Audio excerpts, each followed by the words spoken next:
right, I think we have Joaquin Castro now live from. He found a nice quiet room, I think, I did. in Washington. I had to search for a quiet place. In Washington, D.C. He's joining us live from Howard University, correct? The side of the Harris watch party.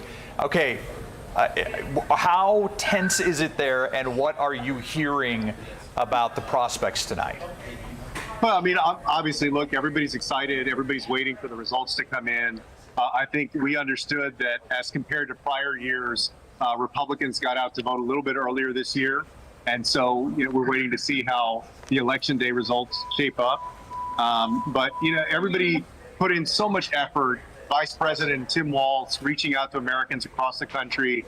There's so many folks who are volunteers here, surrogates, that poured all their heart out into this campaign. And so we're incredibly hopeful that she'll pull it through here tonight, tomorrow, whenever they end up calling the race finally. Of course, you're there at Howard. I know you're busy with the Harris Watch Party tonight, but are there any races here in Texas that you have really thought were significant? They've caught your attention in some way? Yeah, I mean, obviously I've been following the Colin Allred, Ted Cruz race, and the Bexar County races. Bexar County, what's interesting to me is that Bexar County now for several years is solidly Democratic. Our county was a bellwether county between 1960 and 2016. It voted with the winner of the presidential race every 4 years. And then when Donald Trump came on the scene, the county went decidedly Democratic. And we've now done that 8 years in a row, so much so that Republicans didn't run any district court judge candidates because the margins were so big in the last few cycles. And so that has continued in 2024. That said, for 2028, 2026 and 2028, we need to bring the numbers up as Democrats in terms of getting the vote out and our turnout. I know you're also very tapped into what's happening in Congress, what's happening in the House of Representatives, what's happening in the Senate. Have a gut feel on that tonight, on which way it's going to go, who will control the House and who will control the Senate.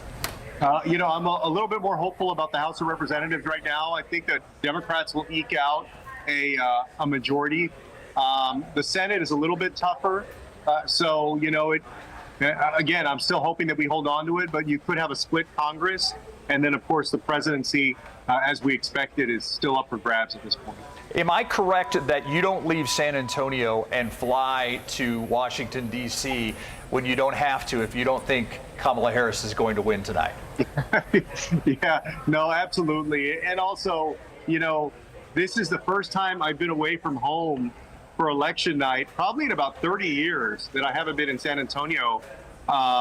But I wanted to come because, again, this campaign team and the candidates, they put all their heart and all their effort into winning this election and doing everything they could for our democracy in this country.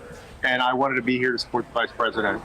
Yeah, I know usually you're with us here on the live stream talking, I just put you to the left of Kevin Wolf and everything's good. So I'm glad that, I knew that you're usually here. So I knew when you flew to D.C. there had to be a special reason for you to want to be there. Yeah, no, absolutely. But you still managed to join us from D.C., so we appreciate your time, Congressman Castro. Of course. Great to be with y'all. Yeah, thank you. I'll let you get back to the watch party. Take care, y'all. Take care.